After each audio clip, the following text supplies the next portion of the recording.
Chairman overseas Pakistan Baloch unity جمعہ خان مری کا کہنا ہے کہ پاک چین دوستی آزمودہ اور قابل تعریف ہے۔ کئی دہائیاں گزرنے کے باوجود پاک چین تعلقات مثالی ہیں۔ سی پیک منصوبے سے پاکستان اقتصادی زون بن جائے گا۔ منصوبے میں بلوچستان کو زیادہ سے زیادہ فائدہ پہنچایا جا رہا ہے۔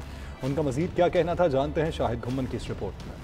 چین میں ہونے والی عالمی کانفرنس میں chairman overseas Pakistan Baloch unity جمعہ خان مری نے پاکستان کی نمائندگی کی اور پاک چین سدا بہار دوستی، سفارتی تعلقات اور سی پیک منصوبے کے حوالے سے شاندار انداز میں کیس پیش کیا۔ ڈاکٹر جمعہ خان مری کا کہنا تھا 21 مئی 1951 کو قائم ہونے والے پاک چین تعلقات وقت گزرنے کے ساتھ اور بھی مضبوط ہو چکے ہیں اور پچھلی 7 دہائیوں میں دونوں ممالک میں ہر مسئلے پر مثالی ہم آہنگی پائی جاتی ہے۔ Established on 21st May 1951, Pak-China relations have kept growing with time.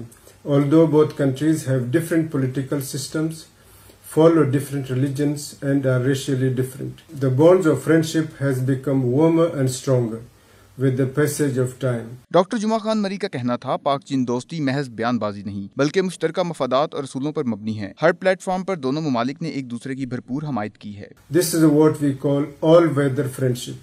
This description of all-weather friendship is not mere rhetoric.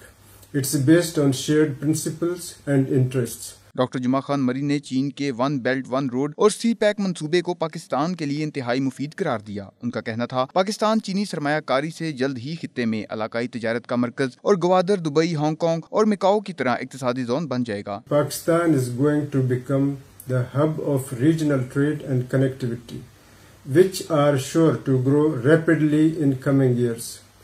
The CPEC has opened a new era of fruitful cooperation, with Chinese investment pouring into Pakistan.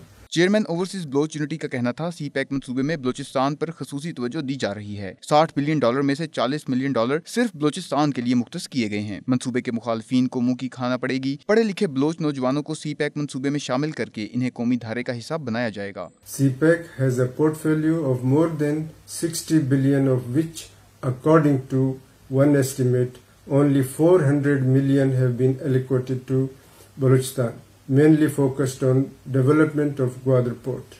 Doctor جمعہ خان مری نے پاکستان اور چین کے درمیان مزید ثقافتی، سماجی اور مواصلاتی روابط بڑھانے پر زور دیا تاکہ پاکستان خاص طور پر بلوچستان میں مصروف عمل چینی انجینئرز اور دیگر عملہ مقامی بلوچ ثقافت سے اچھی طرح آگاہی حاصل کر سکے۔ اس کے سی پیک منصوبوں پر مثبت اثرات مرتب ہوں گے۔